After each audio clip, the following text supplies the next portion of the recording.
Hi, this is Mike again.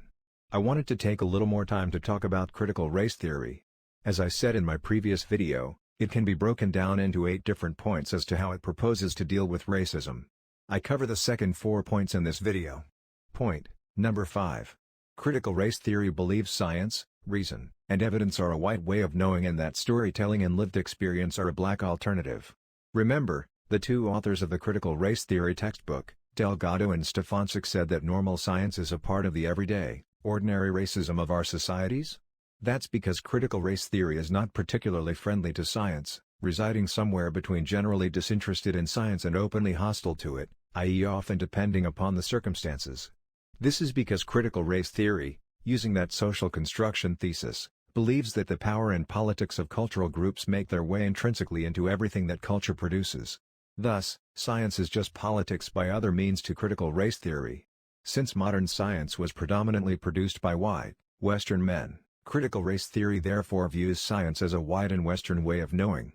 Critical race theory therefore maintains that science encodes and perpetuates white dominance and thus isn't really fitting for black people who inhabit a culture of blackness. This is obviously a horrible sentiment, and it is one that goes against one of the very first pillars of science, universality. Universality in science says that it doesn't matter who does an experiment, the result will always be the same. This is because science believes in objectivity, which critical race theory also calls an oppressive myth. For example, Robin DiAngelo and Özlem Şensoy write, one of the key contributions of critical theorists concerns the production of knowledge. Given that the transmission of knowledge is an integral activity in schools, critical scholars in the field of education have been especially concerned with how knowledge is produced. These scholars argue that a key element of social injustice involves the claim that particular knowledge is objective, neutral, and universal. An approach based on critical theory calls into question the idea that objectivity is desirable or even possible. The term used to describe this way of thinking about knowledge is that knowledge is socially constructed.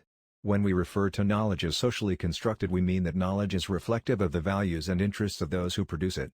Şensoy and DiAngelo also claim that science presumes superiority and infallibility of the scientific method, and therefore we should be asking whose rationality and whose presumed objectivity underlies the scientific method.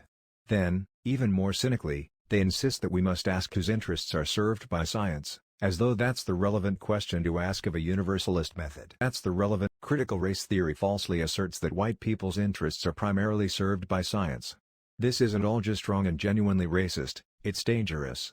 Continuing the genuinely racist thinking that black people aren't suited to or served by science, Delgado and Stefancic say that storytelling about their lived experience is the primary mode by which black people and critical race theory produce and advance knowledge.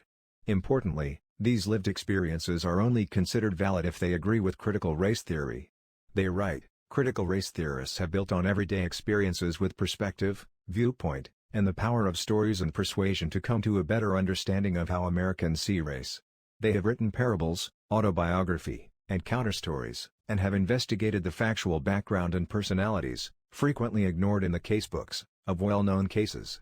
While stories can be informative, to create a position that science is a way of knowing for white, Western people, especially men, and storytelling is one more suited to racial minorities, critical race theory is itself racist, against racial minorities, and cripples the people it claims to help. This happens in multiple ways, including by undermining their capacity for critical thinking, teaching them to see the world in an us versus them way that oppresses them, and associating them with harmful, negative stereotypes that rigorous methods are what white people, and not black people, use. Critical race theory presents a troubling perspective in how science is viewed and doesn't give adequate credit to the contributions of black and other minorities to science and the scientific method.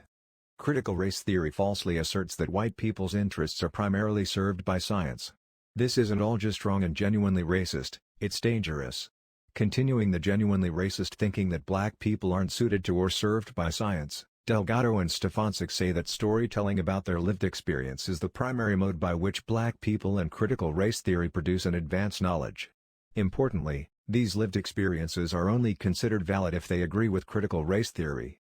They write, critical race theorists have built on everyday experiences with perspective, viewpoint, and the power of stories and persuasion to come to a better understanding of how Americans see race. They have written parables, autobiography, and counterstories, and have investigated the factual background and personalities, frequently ignored in the casebooks, of well-known cases.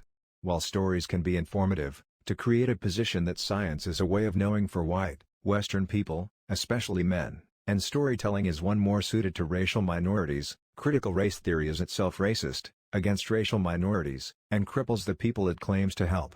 This happens in multiple ways, including by undermining their capacity for critical thinking, teaching them to see the world in an us versus them way that oppresses them, and associating them with harmful, negative stereotypes that rigorous methods are what white people, and not black people, use.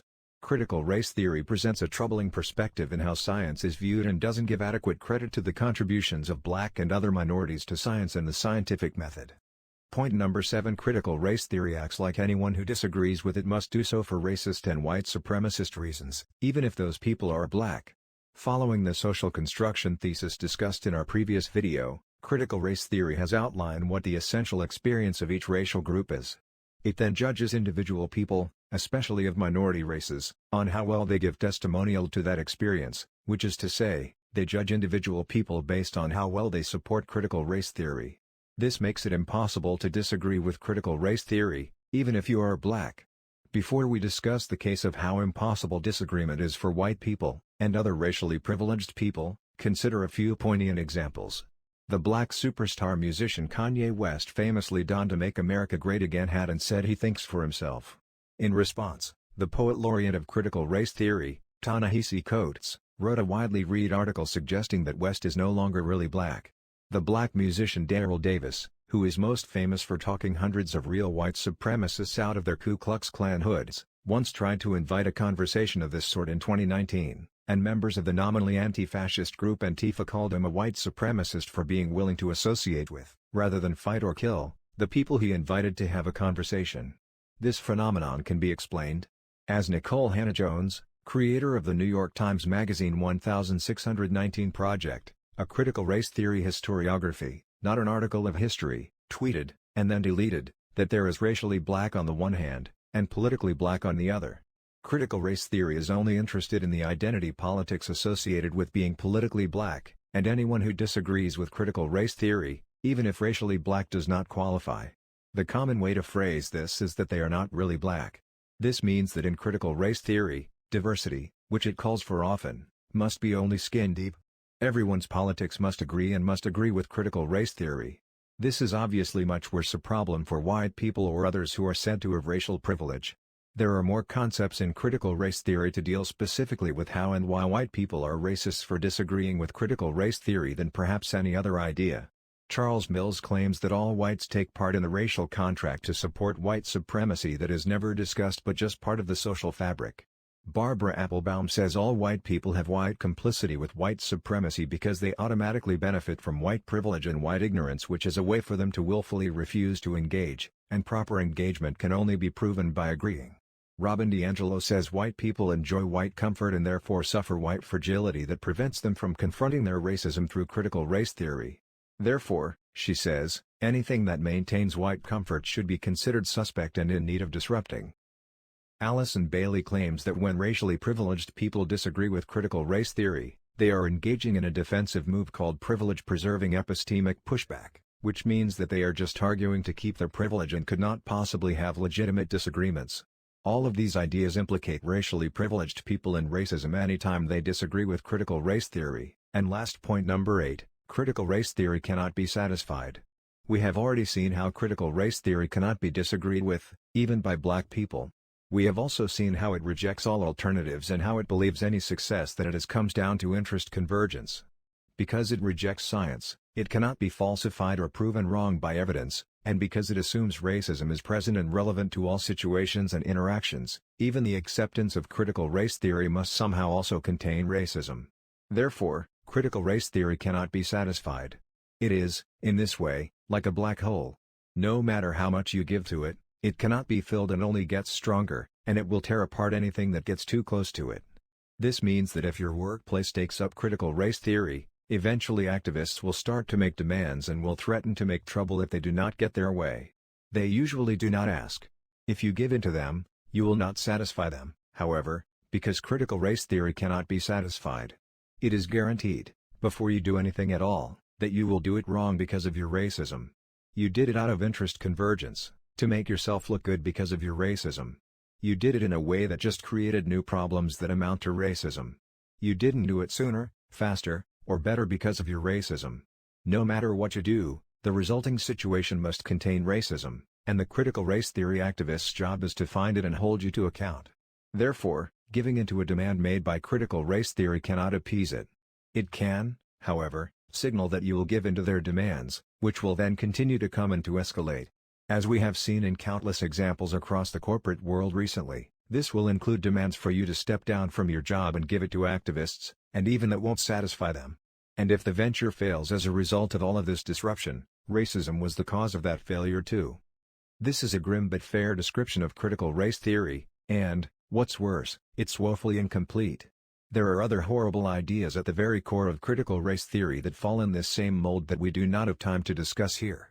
These include the idea that racism barely gets better, if at all, that equality is a source of racism, that people who benefit from racism have no incentives to be against racism, that racism is a zero-sum conflict that was arranged by white people so that no one else can have a real chance in society, that the races cannot truly understand one another, while demanding that they must, and that racism is the whole cause of the inevitable failure, that racially privileged people are inherently oppressors and everyone else is inherently oppressed. This is derived from Marxism applied to racial groups, and that the only way to end racism is through a social revolution that unmakes the current society entirely and replaces it with something engineered by critical race theory.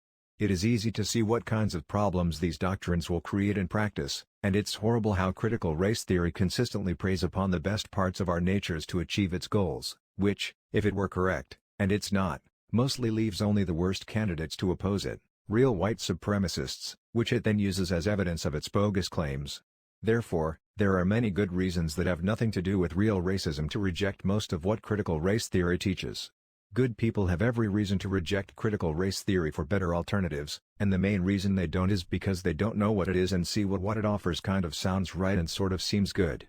In summary, we can see that critical race theory is a truly horrible way to deal with race issues and racism, and that would be true even if every problem it points out were 100% true. It simply is not a good way to go about these problems, and, as its advocates might say, in realizing such a situation, we have an obligation to educate ourselves about the problems and weaknesses of critical race theory, and to do better than they can hope to do. To learn more about CRT, sign up for our webinar on critical race theory on Thursday, June 25, 2021 at 6:30 p.m.